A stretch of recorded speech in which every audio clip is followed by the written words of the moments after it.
I grew up in the late 60s and early 70s and experienced the Bronx during a time that the rest of the city and the world kind of knew about and understood as the burning of the Bronx. I understood it from the eyes of a child. I remember I grew up on the 9th floor. We woke up and basically spent the day to the sounds of fire engines and sirens. I remember that kind of acrid sort of taste of smoke in my throat, and in many ways lived a while where this place was not the place that I loved. This was the place that I feared. The rest of the world would measure my success as a brown woman who grew up poor by how far I could escape from this reality. I took a long journey sort of and a detour away from community. And I began to understand that for all of my individual success, my family wasn't any better for that. My community wasn't any better for that. And so for lots of reasons, I really felt the call to come back home. And I began to do some work at my local parish. 65,000 people live in less than a square mile. 15,000 of them are under the age of 18, and there are no youth-serving organizations in this neighborhood.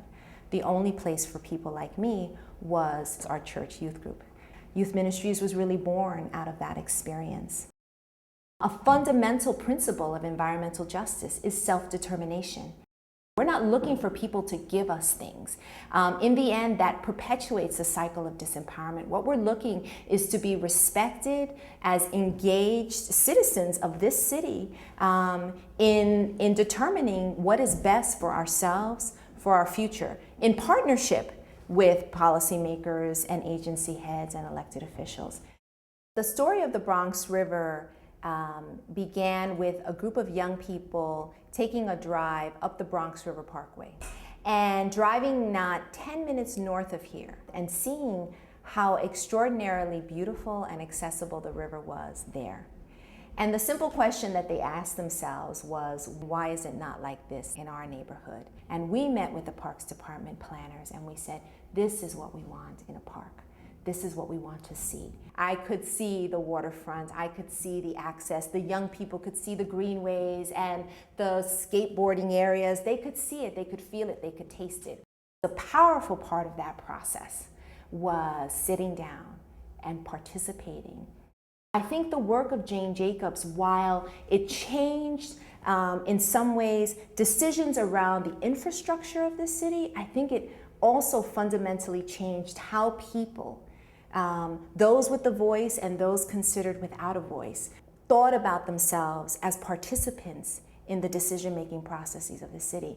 And for that, I feel so very proud to in any way be likened to her. The legacy that I want to leave is a legacy of power.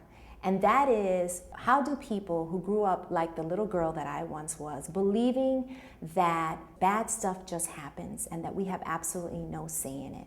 How do we shift that to create a generation of young people and community residents, starting with my own children, that believe in their own power and believe that they have something to say, that they have an influence in their community, that they have an influence on public policy, and they have the right and the responsibility to determine the conditions of their own lives.